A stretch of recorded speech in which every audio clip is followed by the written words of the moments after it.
Computers and the internet made things drastically quicker, yet we work the same hours, and food prices seem higher than ever. How? Quality has gone up tremendously. Even the cheapest cars now are standard equipped with tech that in the 80s was optional, and the most expensive cars ABS, airco, good stereo, crumple zones. Housing has improved windows, climate control, and we have larger houses, no longer 8 people in a family home. We all can go on holiday, have unlimited access to movies. I can do my banking at the other end of the world on a handheld supercomputer. I have access to much better food than I used to, 800 varieties of craft beer, order my clothing over the internet when I want, go dating without having to leave the house, learn whatever I want, go to a gym 247, join a community or not, marry someone of the same sex or not, have a pet or not, get plastic surgery or a cosmetic treatment if I feel like it. Any cuisine imaginable is only 15 minutes away. And I'm not even including the LLMAI revolution here. Sure, some sectors have not kept up, like insured healthcare and education, to mention a few. But if I had to put a 80s price tag on all the things I now take for granted, I'm richer than the richest person alive at the time. We just don't appreciate it. What it did reveal is that if we don't need each other, we grow apart. You can thank capitalism for that. And the megacorp companies that have their tendrils in every facet of our lives now. New jobs emerged. If everyone was still mostly in food production etc., then there would be so much food it would be dirt cheap. Mostly entertainment experienced a big boom. Just hear how many people are involved in food production. Practically no one. A lot of stuff is much cheaper than the past. People used to have to take loans for appliances you can get for $500 now. Concentration of wealth. I am sure there are newer graphs, but a quick search gave me this HTTPS. When fewer people own more of total wealth, that means there aren't as much wealth around for the rest of the world. I went to university in the 80s. I had a scholarly professor educated at the University of Minnesota. He told us that we had a lot to look forward to in our lifetime, that by the late 90s, we would probably only be working 30 hours a week, and that leisure time industries would see a rise in profits and use.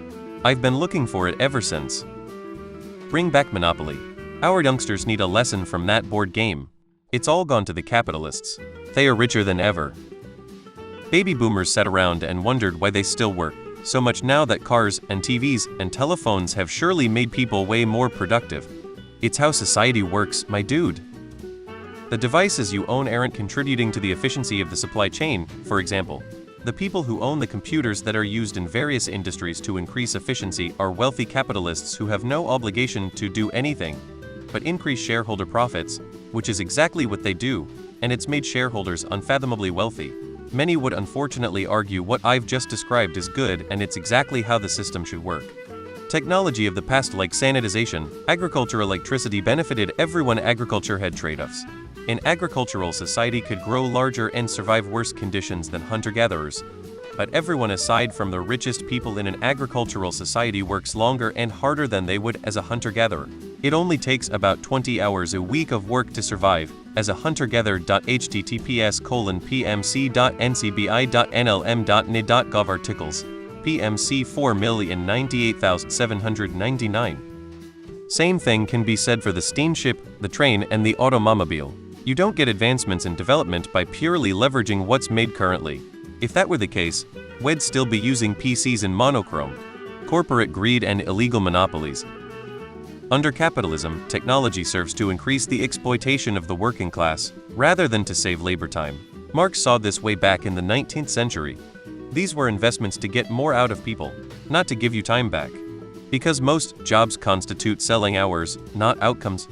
Because the rich sucks all the productivity of the working class.